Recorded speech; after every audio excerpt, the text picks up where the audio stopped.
حضور میرا سوال ہے عالم برزخ کے بارے میں. اچھا. اس کے 2-3 چھوٹے چھوٹے پارٹس ہیں. مرنے کے بعد انسان کی روح اپنے آخری فیصلے تک، یعنی جنت اور دوزخ کا جو فیصلہ ہے، الٹیمیٹ سٹیج، اس تک پہنچنے تک وہ کن کن مراحل سے گزرتی ہے؟ اور خاص کر چھوٹا سوال کیا آپ نے. ایک دو چھوٹا سا ہے، ابھی اتنی سی بات ہے. ایک دو پارٹس ہیں. بہت لمبا سوال کر گئے ہیں آپ. اچھا. ہمارے شیخ پورے میں وکیل صاحب ہوا کرتے تھے. وہ ویسے تو وہاں کے آزاد منش آدمی تھے، بڑے برسوخ آدمی تھے. ویسے ان کے جو بار میں ان کو بڑا ایک روب داب تھا، بڑے طاقتور انسان، لیکن دینی لحاظ سے ذرا کمزور سے. ایک دفعہ ان کو خیال آیا کہ چلو حج ہی کرائیں، شاید پچھلے گناہ معاف اور آئندہ کے لیے کوئی اصلاح ہو جائے. تو حج سے جب واپس آئے، لوگوں نے کہا برا واقعات بناؤ. کیا کہتے میں تو توبہ کر کے آیا بس. یہ مولویوں نے مروا دیا مجھے. کہتے ہیں بڑے سخت موسم تھا اور یہاں یہ باتیں کرتے ہیں مکہ مدینہ سے ساتھ ساتھ ہوتے ہیں. تو میں بغیر کپڑے لیے، بغیر اس خیال کے کہ دور کا سفر ہے اس کے لیے زیادہ راہ پورا لے لوں، بس جا رہی تھی مدینے کے لیے، میں بھی بیٹھ گیا. میں کہا مولوی ہر وقت مکہ مدینہ کہتے ہیں، شاید ساتھ ساتھ ہی ہوں بالکل. تو 250 میل سفر اور بیچ میں رات پڑی، اور اتنی ٹھنڈی رات کہ دن گرم اور رات ٹھنڈی. کہ بھائی تو ہوش اٹھ گیا، ڈر لگتا تھا صبح تک شاید زندہ بھی نہ رہوں. اسی مصیبت سے میں واپس لوٹا ہوں. تو میں تو توبہ کر کے آیا ہوں.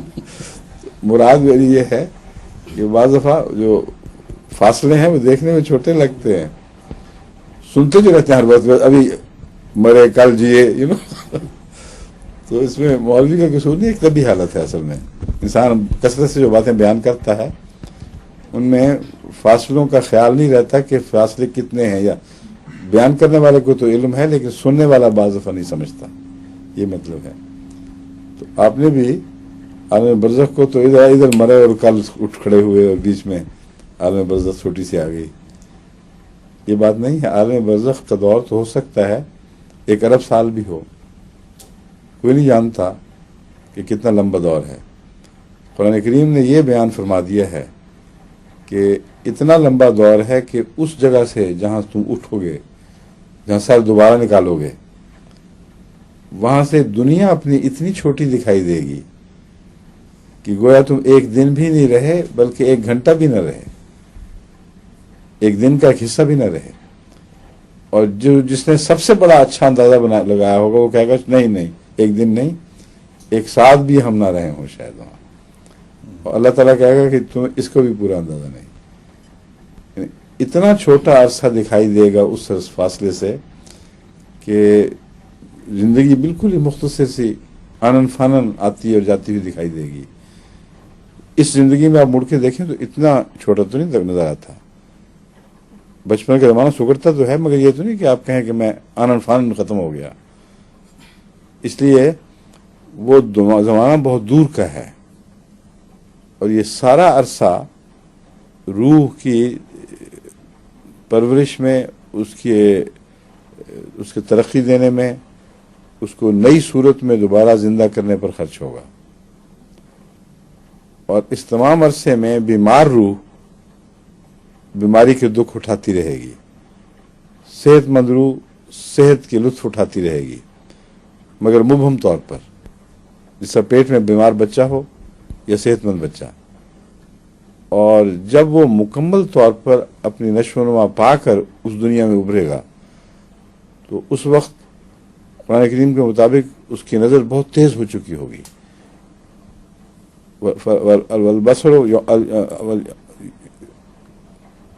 بصرو کل یوم حدید ہے، یوم اذن حدید، جو بھی آیت نکال لیں دیکھ لیں. خدا مخاطب کر کے کہے گا اب مزہ چکھ ان باتوں کا جو تو کرتا ہے. آج تیری نظر بہت تیز ہو کر دی گئی ہے. جن کے پہلے تجھے ہوش بھی نہیں تھی وہ بھی اب چیزیں دکھائی دینے لگیں گی. تو شعور کی تیزی جنت بھی پیدا کرے گی اور شعور کی تیزی جہنم بھی پیدا کرے گی.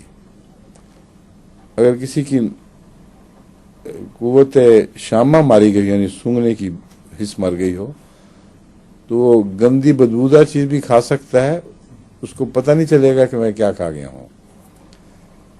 اور وہاں اگر وہی چیز اس کو مل جائے اور قوت شامہ بے انتہا تیز ہو چکی ہو تو جو یہاں لذت تھی وہ وہاں جہنم بن جائے گی. اسی لیے قرآن کریم نے فرمایا ہے کہ زخموں کی دھون ان کو پلائی جائے گی. اب یہ بڑا کریسا منظر ہے, حالانکہ مراد صرف اتنی ہے کہ یہاں ان کے بعض اعمال ایسے ہی ہیں جیسے وہ زخموں کی دھون پی رہے ہوں اور ان کو پتہ نہیں. دوسری اس کی مثال یہ ہے کہ وہ مردہ بھائی کا گوشت, اب یہاں وہ مردہ بھائی کا گوشت تو نہیں کھاتے مگر باتیں ایسی کرتے ہیں جیسے مردہ بھائی کا گوشت کھا رہے ہوں, لیکن شعور کی کمی کی وجہ سے اس میں لذت آ رہی ہے. اگر وہاں شعور تیز ہو جائے تو یہی حرکت سخت عذاب کا موجب بنے گی. تو یہ جو عالم برزخ ہے یہ پرورش کا دور ہے, یہ ایوولوشن کا دور ہے. اس ایوولوشن میں شعور بیدار ہوتا چلا جائے گا, لیکن آخری صورت میں جو ابھرے گا جیسے انڈر سے بچہ نکلتا ہے یا ماں کے پیٹ سے بچہ نکلتا ہے, تو اس وقت باوجود اس کے کہ وہ بچہ ترقی کر رہا تھا لیکن وہ شعور جو اچانک اس کو ملتا ہے وہ بالکل اور کیفیت ہے. وہ جالنا ہو سمیعم بصیرا, اللہ تعالیٰ فرماتا ہے کہ دیکھو وہی شخص جو اندر چھوٹی سی چیز تھی, ایک لوتھڑا سا تھا, اب باہر آیا ہے تو ہم نے اس کو سمیعم بصیرا بنا دیا. حالانکہ سمیعم بصیرا بننے کا دور پہلے مکمل ہوا تھا تو وہ سمیعم بصیرا بنا ہے. تو جو اچانک پن ہے وہ یہ ہے.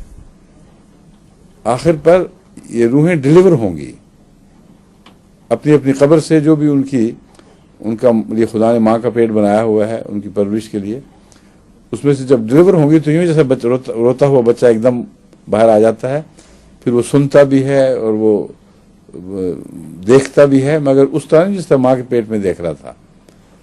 حالانکہ ترقی ساری ماں کے پیٹ بھی میں ہوئی ہے. تو یہ کہنا کہ تدریجی ترقی تھی اس لیے اچانک پن کہاں سے آ گیا, یہ غلط ہے. مثال میں نے آپ کو بتا دی ہے. تو یہ عالم برزخ ہے.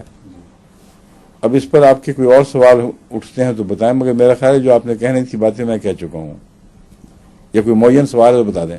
بس یہی کہ آپ نے کافی ایکسپلین کر دیا. جزاک اللہ. جی شکریہ.